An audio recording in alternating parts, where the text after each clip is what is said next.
people, it's me, Anja, my pronouns all she and Horne, and welcome back to my channel for a new recent reads video. February has been a fruitful reading month so far. Today is February 9th, in case you were wondering. I think that this video won't be public until March, if I'm not mistaken. But anyway, the Super Bowl was yesterday, and I now have to watch the halftime show after I filmed this video, and I'm so excited for it. But I missed it yesterday because I was at work. So anyway, all that to say, the first book on this list is called A Scar Like a River. This book is a middle-aged contemporary following a young main character who must face the trauma that her uncle caused her after he passes away.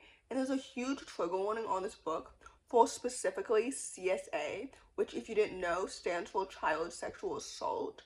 So basically, I thought this book was so good and so well done. First of all, I loved the writing and the pacing and the story and the characters and the family dynamics, like her relationship with her aunt as well as with her mother and everything. Like, I thought this book was so good and so well done. Everything about it was so fantastic, and it just all made so much sense.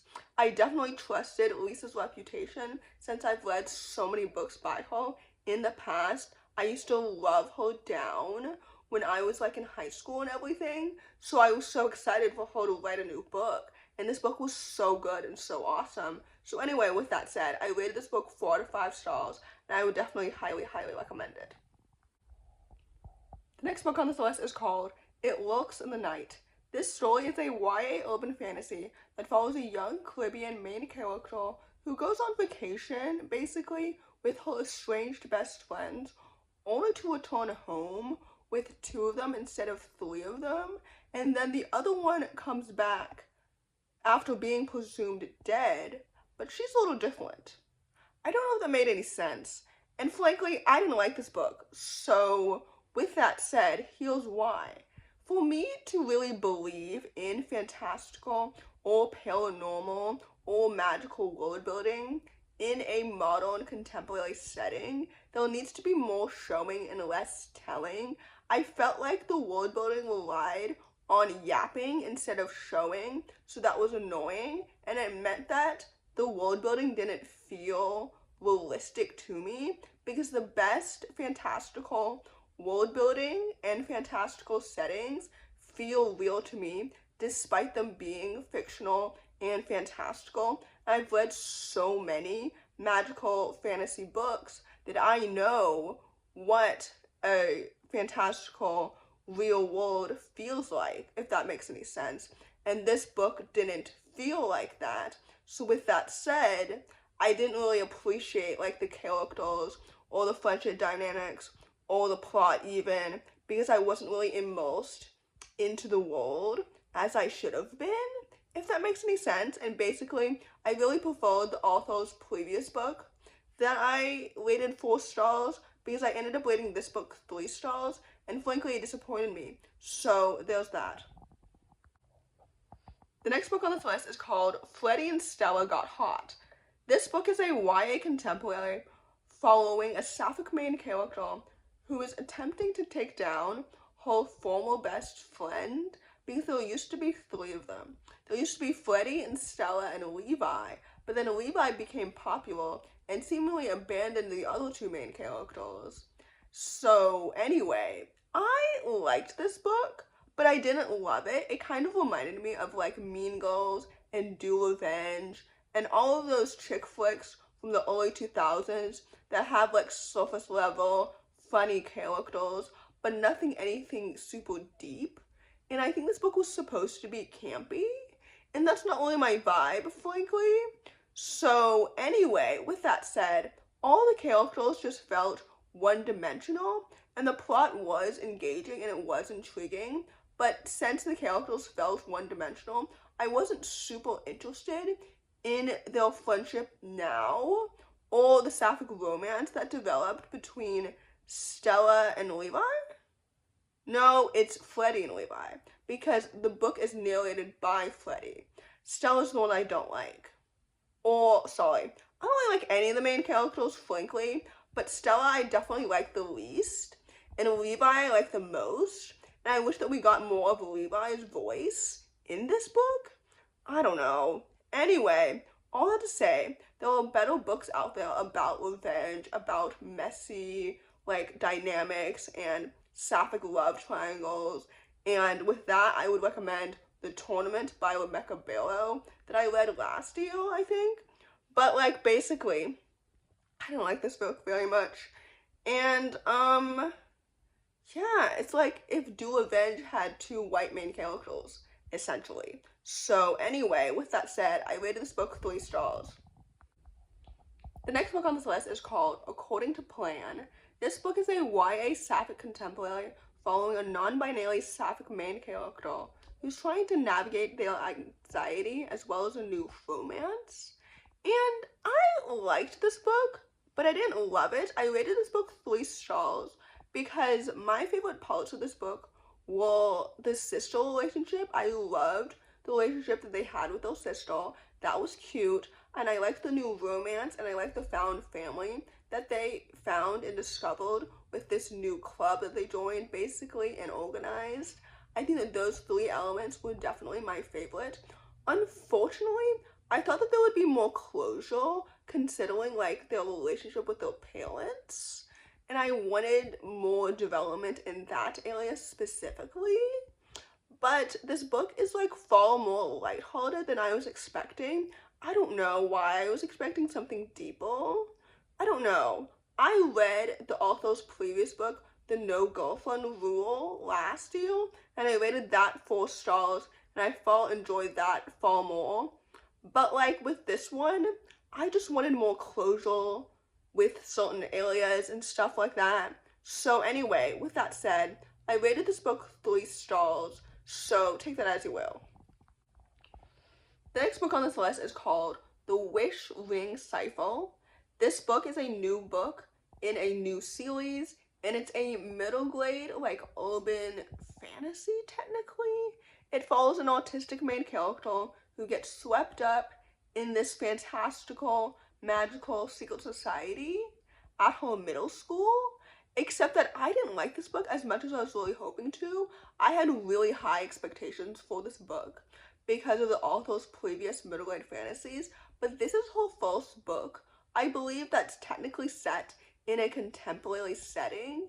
And first of all, I loved the autism representation. As someone who is autistic myself, I found all of that to be deeply relatable in a good way. I love to see disability representation in general, but especially in women.